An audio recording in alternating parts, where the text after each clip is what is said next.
মহরম মাসে সোমবারের দিনে বরাতে আকাশের দিকে তাকিয়ে আল্লাহর এই নামটি ৭১ বার পড়ুন।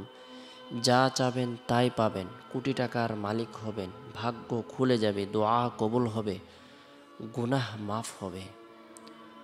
মহরম মাস আল্লাহ তাআলার মাস। মহরম শব্দের অর্থ নিষিদ্ধ, সম্মানিত, মর্যাদা সম্পন্ন। হিজরি সনের প্রথম মাস হিসেবে মহরম মাসের গুরুত্ব তাৎপর্য অনেক বেশি। রাসূলুল্লাহ সাল্লাল্লাহু আলাইহি সাল্লাম মহরম মাসটিকে গুরুত্ব দিয়েছেন।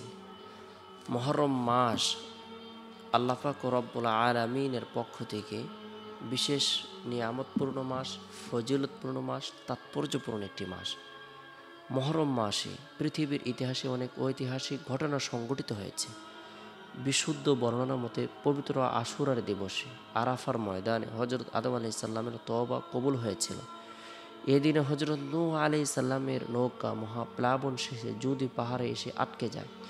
এদিনে হজরত মূসা আলাইহিস সালাম ও তার সম্প্রদায় বনি ইসরাইল ফেরাউনের জুলুম নির্যাতন থেকে মুক্তি পান এবং ফেরাউন সদল বলে পানিতে ডুবে ধ্বংস হয়।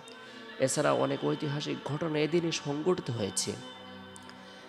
ঈমান ও কুফুরের লড়াই হয়েছে, হক ও বাতিলের দ্বন্দ্ব ও সংঘাত হয়েছে। পরিণামে সর্বদা আল্লাহ তাআলা হক ও হক্কানিয়তকে জয়ী করেছেন এবং বাতিল অপশক্তিকে পরাজিত করেছেন। মুহররম মাসটি আল্লাহ পাক রব্বুল আলামিনের কাছে অনেক পছন্দনীয় একটি মাস। সম্মানিত 4টি মাসের মধ্যে থেকে মুহররম মাস সর্বশ্রেষ্ঠ এবং ফজিলতপূর্ণ। এই মাসের ফজিলতের দিকে তাকিয়ে এবং সোমবারের দিন সাপ্তাহিক উত্তম দিনসমূহের মধ্যে অন্যতম একটি দিন, এদিকেও তাকিয়ে আমরা প্রত্যেকেই যদি গুরুত্ব সহকারে নফল ইবাদত বন্দেগী করি, নফল নামাজ পড়ি, কোরআন তেলাওয়াত করি, জিকির আজকার করি, তাসবিহ তাহলিল পাঠ করি, রব্বুল আলামিনের দরবারে রুনাজারি করি, আল্লাহ তাআলা আমাদের কামনা বাসনাগুলো পূরণ করে দিবেন। আল্লাহ তাআলা গায়বী সাহায্য প্রদান করবেন। আমাদের ইচ্ছেগুলো, আশা আকাঙ্ক্ষাগুলো আল্লাহ পাক রব্বুল আলামিন পূরণ করবেন। তাই গুরুত্ব সহকারে বরকতপূর্ণ এই মাসে এবং বরকতপূর্ণ এই দিনে আমরা ইবাদত বন্দেগী করব। বিশেষ করে ফজরের নামাজ সম্পূর্ণ করার পর সূরাতুল ইখলাস, সূরাতুন নাস 3 বার করে পাঠ করে উভয় হাতের তালুতে ফু দিয়ে শরীরের যতটুকু অংশ সম্ভব হয় মাসেহ করে নেব। কেননা আল্লাহ পাক রব্বুল আলামিন গায়বী সাহায্য প্রদান করবেন, সৃষ্টি জীবের অনিষ্ট থেকে নিরাপত্তা দান করবেন। এরপরে সোমবারের দিন জোহরের নামাজ সম্পূর্ণ করার পর আকাশের দিকে তাকিয়ে নিরিবিলি এক পরিবেশের মধ্যে বসে গুরুত্ব সহকারে আল্লাহর বরকতপূর্ণ এই নামটি ৭১ বার পাঠ করব। আল গফুর। আল গফুর নামের অর্থ হলো ক্ষমাশীল।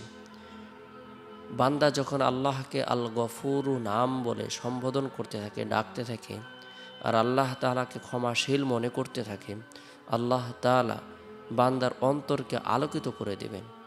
আল্লাহ পাক রব্বুল আলামিন তাকে শারীরিক সুস্থতা প্রদান করবেন, তার মানসিক রোগসমূহকে দূর করে দেবেন, বান্দার উপর খাস রহমত বর্ষণ করবেন, তার অভাব অনটন, দুঃখ, কষ্ট, চিন্তা, পেরেশানি আল্লাহ তাআলা দূর করে দিবেন। গুরুত্ব সহকারে আমরা আল্লাহর গুণবাচক বরকতপূর্ণ নামটি ৭১ বার পাঠ করার পর রব্বুল আলামিনের দরবারে রুনাজারি করব, প্রার্থনা করব, দোয়া করব।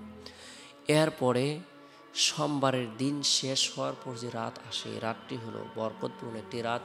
এ রাতের মধ্যে বিশেষ করে এশারের নামাজ সম্পূর্ণ করার পর আমরা সূরাতুল মুলক আমল করব। তাবারাকাল্লাযী বিয়াদিহিল মুলক ওয়া হুয়া আলা কুল্লি শাইইন কাদির।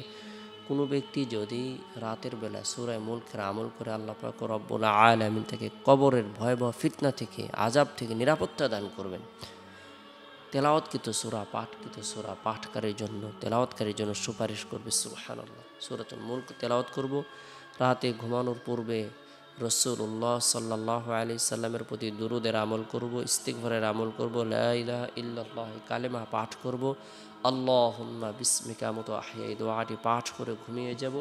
চেষ্টা করব রাতের 1/3 অংশে ঘুম থেকে জাগ্রত হয়ে তাহাজ্জুদের নামাজ পড়ার জন্য। আল্লাহ পাক রব্বুল আলামিন আমাদের সকলকে গুরুত্ব সহকারে মুহররম মাসে সোমবারের দিনে অথবা রাতে আল্লাহর বরকতপূর্ণ নামটি পাঠ করার আমল করার তৌফিক দান করুক। সকলে ভালো থাকুন, সুস্থ থাকুন। সকল সুস্বাস্থ্য কামনা করে শেষ করছি।